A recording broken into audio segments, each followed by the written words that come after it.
പക്ഷെ നമസ്കാരം. നമസ്കാരം ഗൗതം, പറയൂ. UDFിനെ അധികാരത്തിൽ കൊണ്ടുവരാൻ നട്ടലുള്ളൊരു നായകനാണ് സുധാകരൻ എന്ന് പറഞ്ഞുകൊണ്ട് ഇപ്പം പല സ്ഥലങ്ങളിലും പോസ്റ്ററുകൾ അടക്കം വരികയാണ്. ഉപതെരഞ്ഞെടുപ്പ്, ഈ തദ്ദേശ തെരഞ്ഞെടുപ്പിന് മുന്നോടിയായിട്ടുള്ള ഉപതെരഞ്ഞെടുപ്പ് കോൺഗ്രസിന്റെ UDFിന്റെ ഒക്കെ ഒരു ശക്തി പരീക്ഷണമാണ് യഥാർത്ഥത്തിൽ. ആ ഘട്ടത്തിൽ കണ്ണൂരിലെ ഗർജിക്കുന്ന സിംഹം UDFിന്റെ ഒരു നെടുന്തൂണെന്നറിയപ്പെടുന്ന സുധാകരനെ മാറ്റാനുള്ള പൂതി ആരുടെ മനസ്സിലായിരിക്കും രൂപപ്പെട്ടിട്ടുണ്ടാവുക? എന്തുകൊണ്ടായിരിക്കും അത് സംഭവിക്കുന്നുണ്ടാവുക? എനിക്ക് തോന്നുന്നത് കോൺഗ്രസിനകത്ത് നമ്മൾ വളരെ പ്രകടമായ സമാധാനങ്ങളൊക്കെ ഈ AICC നിർദ്ദേശപ്രകാരം നിലവിൽ വന്നു കഴിഞ്ഞിട്ടുണ്ടെങ്കിലും പ്രത്യക്ഷ വെടിനിർത്തലൊക്കെ കുറച്ചു കാലത്തേക്ക് നമ്മൾ സമാധാനപൂർവ്വം കണ്ടിരുന്നുവെങ്കിലും കോൺഗ്രസിനകത്ത് പ്രകടമായ ആ, വിഭാഗീയത നിലനിൽക്കുന്നു എന്നുള്ളതിന്റെ തെളിവാണത്. ഈ സുധാകരനെ കുറിച്ച് വന്നിരിക്കുന്ന പ്രചാരണങ്ങളൊക്കെ കോൺഗ്രസിനകത്തെ ഗ്രൂപ്പിസത്തിന്റെ ഭാഗമാണ്. അതിന്റെ ഒരു രീതിശാസ്ത്രമാണ്. ഒരു നേതാവ് ഉണ്ടെങ്കിൽ ആ നേതാവിന് ഗ്രൂപ്പ് ഉണ്ടാവുക, ആ നേതാവിന് വേണ്ടി പ്രചാരവേല നടത്താൻ, PR വർക്ക് നടത്താനൊക്കെ ഈ ഏജൻസികളല്ല CPM-ലെ പോലെ, അവർക്ക് ഗ്രൂപ്പുകളാണ്. അത് നടത്തിക്കൊണ്ടിരിക്കും. പക്ഷെ ഒരു ചോദ്യം വളരെ പ്രധാനമാണ് ഗൗതം. ഇപ്പൊ എന്തിനാണ് തിരക്കിട്ട് സുധാകരനെ മാറ്റുന്നത്? സുധാകരന് എന്തെങ്കിലും ആരോഗ്യ പ്രശ്നങ്ങൾ ഉണ്ടെങ്കിൽ KPCC പ്രസിഡന്റ് ആണോ ഒരു തെരഞ്ഞെടുപ്പിനെ നേരിടേണ്ടത്? ഇനി ഇദ്ദേഹം ആരോഗ്യമുള്ള ഇദ്ദേഹത്തിന് ഇപ്പൊ ആരോഗ്യ പ്രശ്നങ്ങൾ ഉണ്ടെന്ന് മറ്റുള്ളവരാണ് പറയുന്നത്. അദ്ദേഹം സമ്മതിച്ചിട്ടേ ഇല്ല ഇതുവരെ. സ്ഥിരമായി ജിമ്മിൽ പോകുന്ന ഫിറ്റായ ഒരു ശരീരമാണ് എനിക്കുള്ളത് എന്ന് അദ്ദേഹം ആവർത്തിച്ച് പറയേണ്ടി വരുന്ന ഗതികേടാണ് സത്യത്തിൽ. കാരണം ആ ശരീരം കൊണ്ട് കോൺഗ്രസിന് നല്ല പ്രയോജനം ഉണ്ടായിട്ടുണ്ട്. ഒരു കാര്യം തീർച്ചയാണ്, പിണറായി വിജയൻ നാട് ഭരിക്കുന്ന കാലത്ത് കണ്ണൂരിൽ നിന്ന് സുധാകരനെ പോലൊരു നേതാവ് ഉയർന്നു വന്നിട്ടുണ്ടെങ്കിൽ അധ്വാനിക്കാതെ ധൈര്യമില്ലാതെ പൊരുതാതെ സുധാകരനെ പോലൊരു നേതാവ് കേരളത്തിൽ സാധ്യമല്ല. അല്ലെങ്കിൽ പിണറായി വിജയനെ പോലൊരു നേതാവ് അങ്ങനെ ഒരു നേതാവിനെ എന്നോ അവസാനിപ്പിച്ചിട്ടുണ്ടാവും. അതുകൊണ്ട് സുധാകരൻ ചില്ലറ സേവനമല്ല കോൺഗ്രസിന് ചെയ്തിട്ടുള്ളത്. സുധാകരന്റെ തിണ്ണബലത്തിലും ധൈര്യത്തിലും സുധാകരന്റെ സംഘടനാ ശക്തിയിലും തന്നെയാണ് കോൺഗ്രസ് ഇത്രത്തോളം എത്തിയത്, പ്രത്യേകിച്ച് പിണറായി യുഗത്തില്. അപ്പൊ അങ്ങനെ വരുമ്പോ ഇതുവരെയുള്ള തെരഞ്ഞെടുപ്പുകളൊക്കെ ജയിച്ചത് സുധാകരന് ഈ ആരോഗ്യം വെച്ചിട്ടാണെങ്കിൽ, ഇനി ആരോഗ്യം കുറച്ച് മോശമായാലും അദ്ദേഹത്തിന്റെ ടീം ഉണ്ടാക്കി വെച്ച സംഘടനാ സംവിധാനം വെച്ചുകൊണ്ട് എന്തുകൊണ്ട് അടുത്ത പഞ്ചായത്ത് തെരഞ്ഞെടുപ്പിനെയും അതിനടുത്ത നിയമസഭാ തെരഞ്ഞെടുപ്പിനെയും നേരിട്ടുകൂടാ? അദ്ദേഹത്തെ മാറ്റിയത് കൊണ്ട് പെട്ടെന്ന് എന്ത് മാറ്റം ഉണ്ടാകാനാണ്? അതിനേക്കാളും ദയനീയമാണ് അദ്ദേഹത്തെ മാറ്റുന്നു എന്നത്. നമുക്ക് മനസ്സിലാവുന്നേ ഇല്ല എന്തിന് അദ്ദേഹത്തെ മാറ്റണം. അദ്ദേഹത്തിന്റെ ആരോഗ്യം കൊണ്ടാണോ? അല്ലെങ്കിൽ ജയിച്ചത് അദ്ദേഹത്തിന്റെ ബുദ്ധി കൊണ്ടും അദ്ദേഹത്തിന്റെ ധൈര്യം കൊണ്ടും അദ്ദേഹത്തിന്റെ സംഘടനാ പാഠവും കൊണ്ടും അല്ലേ ഇക്കാലം വരെ ഞാൻ പറയുന്നത്. അദ്ദേഹത്തിൻ്റെതായ പങ്ക് അദ്ദേഹം വഹിച്ചിട്ടില്ലേ? കോൺഗ്രസിന് അദ്ദേഹത്തിന്റെ ടേമിൽ എപ്പോഴെങ്കിലും പരാജയം ഉണ്ടായിട്ടുണ്ടോ? വളർച്ച മാത്രമല്ലേ ഉണ്ടായിട്ടുള്ളൂ. അദ്ദേഹത്തിന് ഇപ്പോ എല്ലാം കഴിഞ്ഞപ്പോ അദ്ദേഹത്തിന് അടുത്ത തെരഞ്ഞെടുപ്പിൽ അദ്ദേഹത്തെ നിർത്തിക്കൂടാന്നുള്ള ആർക്കാണ് വാശി? വേറൊന്ന് ഇതിനേക്കാളും മാരകമാണ്. സുധാകരനെ മാറ്റാൻ തീരുമാനിക്കുന്നതിനേക്കാളും അതിനുവേണ്ടി നടക്കുന്ന ഗൂഢാലോചനയേക്കാളും മാരകമാണ് പകരം ഒരാളെ കൊണ്ടുവരാൻ. എന്താ അതിന്റെ മാനദണ്ഡം? ഏതെങ്കിലും സുധാകരന്റെ 7 അയലത്ത് വെക്കാൻ കൊള്ളാവുന്ന പേരുകളല്ലോ ഈ മത്സരത്തിൽ അദ്ദേഹത്തിന് പകരം വെക്കുന്ന പേരുകൾ കേൾക്കുന്നത്. രണ്ടാമത്തെ കാര്യം എന്താ? സുധാകരൻ ഒരിക്കലും ഈഴവനായതുകൊണ്ടോ ഹിന്ദു ആയതുകൊണ്ടോ ഒന്നും വന്നതല്ലല്ലോ. സുധാകരൻ പണിയെടുത്ത് വന്ന, പൊരുതി വന്ന രാഷ്ട്രീയ നേതാവാണ്. നമുക്ക് ഏത് പാർട്ടിക്കാരനായാലും നമ്മൾ ഉള്ളത് പറയണമല്ലോ. അങ്ങനെയാണെങ്കിൽ സുധാകരന് പകരം വെക്കുന്ന പേരുകൾ എന്തുമാത്രം പരിഹാസ്യമാണ്. ക്രിസ്ത്യാനിയായ പ്രസിഡന്റ് വേണം, അതിൽ തന്നെ കത്തോലിക്കൻ വേണം, ഓർത്തഡോക്സ് ഇപ്പൊ കൊള്ളാവുന്ന ഒരു ക്രിസ്ത്യാനി എന്ന് കേട്ടപ്പോ ബെന്നി ബെഹനാനാണ്. മൂപ്പര് ഈ പറഞ്ഞ ഓർത്തഡോക്സ് സഭയാണ്, അതുകൊണ്ട് വയ്യ. ഇങ്ങനെ ഒരു രാഷ്ട്രീയക്കാരന്റെ മാനദണ്ഡം എന്തായിരിക്കണമോ അത് പരിഗണിക്കാതെ ജാതിയും മതവും പരിഗണിച്ചിട്ട്, അതും സഭ പരിഗണിച്ചിട്ട്, സഭയിലെ കത്തോലിക്ക ക്രിസ്ത്യാനി വേണം എന്ന് പരിഗണിച്ചിട്ട് ഒരു നിലയിലും സുധാകരന്റെ സമീപത്ത് വെക്കാൻ കൊള്ളാവുന്ന ഒരു KPCC പ്രസിഡന്റ് ആവാൻ പറ്റില്ല എന്ന് ഉറപ്പുള്ള പേരുകൾ, ആന്റണി പോലുള്ള പേരുകൾ രംഗത്ത് കൊണ്ടുവരുമ്പോൾ ആന്റണിയെ ഉയർത്തിപ്പിടിച്ചിട്ട് സുധാകരൻ മാറട്ടെ എന്ന് പറയുന്നത് ആളുകൾ പരിഹസിച്ചില്ലെങ്കിലല്ലേ അർത്ഥമുള്ളൂ. യാതൊരു തർക്കവുമില്ല. ഇപ്പൊ ഈ സമയത്ത് ഞാൻ കേട്ടത്, ഇന്നിപ്പോ ഇന്ത്യൻ എക്സ്പ്രസിൽ പുതിയ വാർത്തയുണ്ട്. രാഹുൽ ഗാന്ധി നേരിട്ട് ഈ പ്രശ്നത്തിൽ ഇടപെട്ടു എന്നും അദ്ദേഹം കേരളത്തിലെ ജീവിച്ചിരിപ്പുള്ള എല്ലാ മുൻകാല KPCC പ്രസിഡന്റുമാരുമായി നേരിട്ട് സംസാരിച്ചുവെന്നും ഈ ദേശീയ തലത്തിൽ എല്ലാ KPCC പ്രസിഡന്റുമാരെയും എല്ലാ PCC പ്രസിഡന്റുമാരെയും മാറ്റാൻ തീരുമാനിക്കുന്നതിന്റെ ഭാഗമാണ് സുധാകർജിയോട് ഒന്ന് സമ്മതിപ്പിക്കണം, അനുനയിപ്പിക്കണം എന്നൊക്കെ അദ്ദേഹം അഭ്യർത്ഥിച്ചു എന്ന് കേൾക്കുന്നുണ്ട്. ഞാൻ ചോദിക്കുന്നത്, എന്തിനാണ് തിരക്കിട്ട്? ഇപ്പോ ഭരണഘടനാപരമായ എന്തെങ്കിലും തടസ്സം ഉണ്ടെങ്കിൽ ഇപ്പോ ഉം, ഈ CPM-ലൊക്കെ ഉള്ളതുപോലെ 2 ടേം 3 ടേം 75 വയസ്സ് പ്രായം അങ്ങനെയുള്ള പരിധിയൊന്നും ഇതുവരെ കോൺഗ്രസ് നിശ്ചയിച്ചിട്ടില്ലല്ലോ. പിന്നെ എന്തിനാ സുധാകരനെ മാറ്റണം നിർബന്ധം? പ്രായമുള്ള എത്ര PCC പ്രസിഡന്റുമാരുണ്ട് എന്നറിയോ ഇന്ത്യയിൽ? ഞാൻ അതിന്റെ ലിസ്റ്റ് തരാൻ വേണമെങ്കിൽ. അതെ. അതിലൊന്നും അർത്ഥമില്ല. സുധാകരനേക്കാൾ ആരോഗ്യമില്ലാത്ത PCC പ്രസിഡന്റുമാരുണ്ട്. സുധാകരനെ മാത്രം മാറ്റിയെടുക്കണമെന്ന് വാശി പിടിക്കുന്നതിന്റെ പിന്നിൽ ആരുടെയൊക്കെയോ വൃത്തികെട്ട ഗ്രൂപ്പ് താല്പര്യം. എനിക്ക് തോന്നുന്നത് കോൺഗ്രസിന് ഇപ്പൊ നേടിയെടുത്തിരിക്കുന്ന, അവരെ ഉണ്ടാക്കിയെടുത്തിരിക്കുന്ന മുന്നേറ്റം തകർക്കാൻ മാത്രമേ ഈ തെരഞ്ഞെടുപ്പിന്റെ 11-ാം മണിക്കൂർ, തെരഞ്ഞെടുപ്പിന്റെ തൊട്ട് മുമ്പ് ഇത് ഉപകരിക്കുകയുള്ളൂ.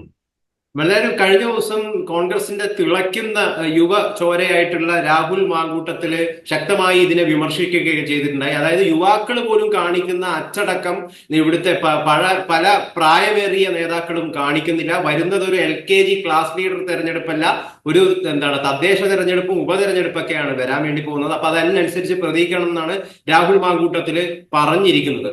അപ്പൊ യഥാർത്ഥത്തില് ഒരു വലിയൊരു യുവനിര തന്നെ സുധാകരനൊപ്പം അണിനിരക്കുന്നു. അദ്ദേഹം കോൺഗ്രസ് UDF-നെ മുന്നോട്ട് നയിക്കാൻ പിണറായിയെ താഴെയിറക്കുന്നത് കാണാൻ കേരളത്തിലെ ജനങ്ങൾ ആഗ്രഹിക്കുന്നുണ്ട് എന്നല്ലേ നമ്മൾ മനസ്സിലാക്കേണ്ടത്. കാരണം 2026-ൽ കോൺഗ്രസ് അധികാരത്തിൽ വരണമെന്ന് ആഗ്രഹിക്കുന്ന വലിയൊരു ജനം കേരളത്തിലുണ്ട്. പിണറായിയുടെ കെടുകാര്യസ്ഥതയും ആ ഭരണത്തിലും മടുത്തിരിക്കുന്ന ഒരു ജനമുണ്ട് കേരളത്തിൽ.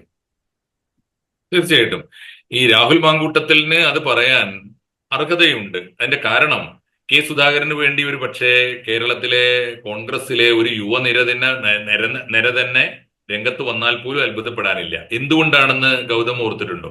കേരളത്തിലെ രാഷ്ട്രീയ പാർട്ടികൾ മൊത്തം എടുക്കുമ്പോൾ ഈ കഴിഞ്ഞ 4-5 കൊല്ലത്തിനുള്ളിൽ കൂടി, അടുത്ത കാലത്ത് കൂടി വന്നാൽ ഇപ്പൊ കഴിഞ്ഞ 10 കൊല്ലം എടുത്തോളൂ, പിണറായി കാലം ഒരു 9 കൊല്ലം എടുത്തോളൂ, ആ 9 കൊല്ലത്തിനുള്ളിൽ കേരളത്തിലെ ഏതെങ്കിലും ഒരു രാഷ്ട്രീയ പാർട്ടിയിൽ ജനങ്ങൾക്ക് വിശ്വാസമുള്ള, സംശുദ്ധരായ, അഴിമതിക്കാരല്ലാത്ത, കാര്യങ്ങൾ പഠിച്ച് സംസാരിക്കുന്ന, വായിൽ മനുഷ്യനെ അധിക്ഷേപിക്കുകയും തെറി പറയുകയും ചെയ്യാത്ത, വലിയ വലിയ വായിലുള്ള ധിക്കാരവും അഹങ്കാരവും ഇല്ലാത്ത ഒരു വലിയ യുവനിരയെ വളർത്തിയെടുത്ത ഒരേ ഒരു പ്രസ്ഥാനം കോൺഗ്രസ് ആണ്.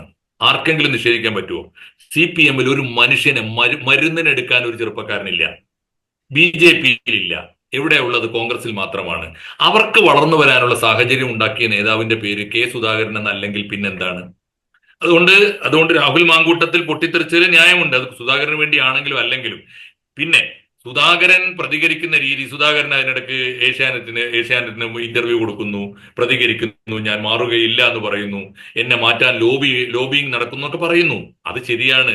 സുധാകരന്റെ വികാരം ഇത്രയും കാലത്തെ അദ്ദേഹത്തിന്റെ സേവനത്തിനൊടുവിൽ അദ്ദേഹത്തെ അപമാനിച്ച് പുറത്താക്കുന്നു എന്ന് തോന്നുമ്പോൾ അദ്ദേഹത്തിന്റെ വികാരം വ്രണപ്പെട്ടാൽ ആർക്കാണ് കുറ്റപ്പെടുത്താനാവുക? വേറൊരു കാര്യം കൂടി ഉണ്ടല്ലോ, ഒരു പ്രധാനപ്പെട്ട കാര്യമല്ലേ, പാർട്ടി രീതി അച്ചടക്കം എന്നൊക്കെ ഇവര് ആരായാലും ഉച്ചരിക്കുമ്പോൾ വളരെ സൂക്ഷിച്ചു വേണം. പണ്ട് VS അച്യുതാനന്ദൻ പറഞ്ഞ മറുപടി ഉണ്ട്, ഞാൻ പാർട്ടി അച്ചടക്കം ലംഘിക്കുന്നു. എന്തുകൊണ്ടെന്നാൽ എന്നോട് പാർട്ടി രീതിയെ ലംഘിക്കുന്നു. പാർട്ടി രീതി വിട്ട് എന്നോട് പാർട്ടി പെരുമാറുമ്പോൾ, പിണറായിയുടെ പാർട്ടി എന്നോട് പാർട്ടി രീതി വിട്ട് പെരുമാറുമ്പോൾ ഞാൻ പാർട്ടി അച്ചടക്കം ലംഘിക്കും എന്ന് വെല്ലുവിളിച്ചയാളാണ് VS അച്യുതാനന്ദൻ. അതേ ന്യായം സുധാകരനും ബാധകമാണ് കോൺഗ്രസിനകത്ത്. അദ്ദേഹത്തോട് പെരുമാറേണ്ടത് ഇങ്ങനെയല്ലല്ലോ. അദ്ദേഹത്തെ മാറ്റാൻ സമയമായി എന്ന് നാട്ടുകാർ പത്രസമ്മേളനം നടത്തി പറയണോ? തീരുമാനിക്കേണ്ടത് AICC ആണ്. AICC ഇതാ എല്ലാ PCC-മാരെയും മാറ്റുന്നു എന്ന് പ്രഖ്യാപിക്കാം. അതിനൊരു ടൈം ബൗണ്ട് ആയിട്ടുള്ള ആക്ഷൻ പ്ലാൻ ഉണ്ടാക്കാം. എന്നിട്ട് സമയമാകുമ്പോൾ എല്ലാ PCC പ്രസിഡന്റുമാരെയും പ്രഖ്യാപിക്കുന്ന കൂട്ടത്തിൽ സുധാകരനെയും പ്രഖ്യാപിക്കാം. അതിങ്ങനെ ചർച്ചക്കിടുന്ന എന്തിനാണ്? ഇദ്ദേഹത്തിന് ആരോഗ്യമില്ല നാട്ടുകാരോടൊക്കെ വിളിച്ചു പറയുന്ന എന്തിനാണ്? ഇദ്ദേഹത്തിന്റെ കാലത്ത് ഇത്രയും വിജയമുണ്ടാക്കിയ ട്രാക്ക് റെക്കോർഡുള്ള ഒരു പാർട്ടി പ്രസിഡന്റിനെ അപമാനിച്ച് പുറത്താക്കുന്ന എന്തിനാണ്? അതുകൊണ്ട് സുധാകരന്റെ ഭാഗത്ത് അദ്ദേഹത്തിന്റെ വികാര വിക്ഷോഭത്തിൽ ന്യായമുണ്ട് എന്ന് വിശ്വസിക്കുന്ന ഒരു രാഷ്ട്രീയ വിദ്യാർത്ഥി നിരീക്ഷകനുമാണ് ഞാൻ. CPM ഇടയ്ക്കിടയ്ക്ക് സുധാകരനെ വിമർശിക്കാനായിട്ട് പറയുന്നത് അദ്ദേഹത്തിന് ഗാന്ധിയൻ രീതിയല്ല സുധാകരന്റെ, അതൊരു ഗുണ്ടായിസമാണ് എന്നുള്ളതാണ്. യഥാർത്ഥത്തിൽ കണ്ണൂരിൽ നിന്ന് ഒരു വലിയൊരു പോരാട്ടം നയിച്ചുകൊണ്ടാണ് സുധാകരൻ കോൺഗ്രസിനെ ജനമനസ്സിലേക്ക് അവിടെ എത്തിച്ചത്, അവിടെ നിലനിർത്തുകയൊക്കെ ചെയ്തത്. അപ്പോ ഗാന്ധിയൻ സമരമാർഗമൊന്നും സ്വീകരിച്ചു കഴിഞ്ഞാൽ അതിന് സാധിക്കുകയില്ല. അപ്പോ സുധാകരന്റെ ഗാന്ധിയൻ അല്ലാത്ത സമരമാർഗം യഥാർത്ഥത്തിൽ കോൺഗ്രസിനെ ശക്തിപ്പെടുത്തിയില്ലേ?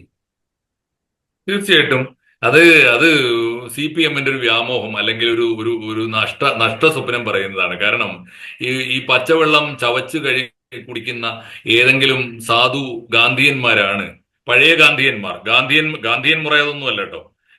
ഏതെങ്കിലും സാധു ഗാന്ധിയന്മാർ ഇങ്ങനെ ഒന്നിനും കൊള്ളാതെ കണ്ണൂർ PCCയുടെ അധ്യക്ഷ സ്ഥാനത്ത് കണ്ണൂരിലെ PCC പ്രസിഡന്റ് ആയിരുന്ന കാലം ഞാൻ പറയും, കണ്ണൂരിലെ DCC. അപ്പൊ DCCയുടെ തലപ്പത്ത് അങ്ങനെ ഒരാളായിരുന്നെങ്കിൽ കണ്ണൂരിലെ അവർക്ക് തോന്നിയതൊക്കെ നടക്കുമായിരുന്നു. ഇപ്പോഴും കണ്ണൂരിലെ രാഷ്ട്രീയ ചിത്രത്തിൽ ഒരു മാറ്റവും വരുമായിരുന്നില്ല. അതുകൊണ്ട് സുധാകരൻ അവിടുത്തെ ഉണ്ടാക്കി തീർത്ത മാറ്റം ഉണ്ടല്ലോ, അത് കണ്ടിട്ടാണ് ആരാ ഗുണ്ടായിസം കളിക്കുന്നത്. അവിടെ യഥാർത്ഥ ഗുണ്ടകൾ ആരാണ്, ഗുണ്ടായിസത്തോട് ഏത് ഭാഷയിലാണ് പെരുമാറേണ്ടത്, അത് സുധാകരൻ അറിയാം. സുധാകരൻ കണ്ണൂർ രാഷ്ട്രീയം അറിയാം, കണ്ണൂർ രാഷ്ട്രീയത്തിന്റെ ഭാഷയും അറിയാം. അങ്ങനെ സുധാകരൻ പെരുമാറി. ഇത് ഗാന്ധിയൻ മുറയല്ല എന്നൊക്കെ CPM പറയുന്നതിൽ എന്തെങ്കിലും അർത്ഥമുണ്ടോ? യങ് ഇന്ത്യയിൽ ഗാന്ധിയോട് ചോദിക്കുന്നുണ്ട്, ഒരു പെൺകുട്ടി അന്നൊക്കെയാണ് ഈ ഗാന്ധിയോട് ചോദ്യങ്ങൾ ചോദിക്കുമായിരുന്നു. ഉത്തരം ഗാന്ധി പറയും. ലോകത്തിന്റെ എല്ലാ ഭാഗത്തു നിന്നും ചോദ്യങ്ങൾ വരും. യങ് ഇന്ത്യ എന്ന പത്രത്തിൽ ഗാന്ധിക്ക് ഒരു കുട്ടി ചോദിച്ചു, അങ്ങ് വലിയ അഹിംസാവാദിയാണല്ലോ. ഒരു പെൺകുട്ടിയാണ് ചോദിക്കുന്നത്, ഒരു കാട്ടാളൻ എന്നെ എന്നെ എന്നെ എന്നെ പിച്ച് ചീന്താൻ വന്നാൽ ഞാൻ എന്ത് ചെയ്യണം? അങ്ങ് പറയുന്നത് പോലെ ഞാൻ ആ അക്രമത്തിന് വഴങ്ങിക്കൊടുക്കണോ എന്ന് ആ കുട്ടി ചോദിക്കുന്ന ചോദ്യത്തിന് ഗാന്ധി പറയുന്ന മറുപടി ഉണ്ട്, മോളെ, അഹിംസ എന്ന്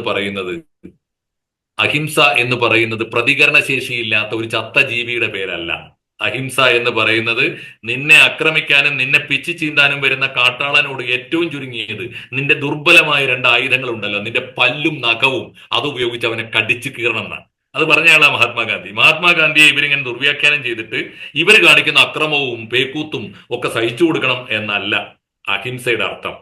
അഹിംസയുടെ അർത്ഥം വേണ്ട നേരത്ത് വേണ്ട വിധം പ്രതികരിക്കണം, അനാവശ്യമായ ആളുകളുടെ മേൽ അക്രമം കാണിക്കരുത് എന്നേ ഉള്ളൂ. പ്രതിരോധിക്കാൻ, കൊല്ലാൻ വരുന്നവനെ തടുക്കാൻ പാടില്ല, തന്റെ കഴുത്തിന് നേരെ നീണ്ടുവരുന്ന ഒരു ആയുധത്തെ കൈകൊണ്ട് പോലും തടുക്കാൻ പാടില്ല എന്ന് പറയുന്നതിനൊന്നുമല്ല ഗാന്ധിയൻ മുറ എന്ന് പറയുക. CPM കാര്യങ്ങൾ മനസ്സിലാക്കാതെ, ചരിത്രം മനസ്സിലാക്കാതെ സുധാകരനെ വിമർശിക്കാൻ പോയിട്ട് കാര്യമില്ല.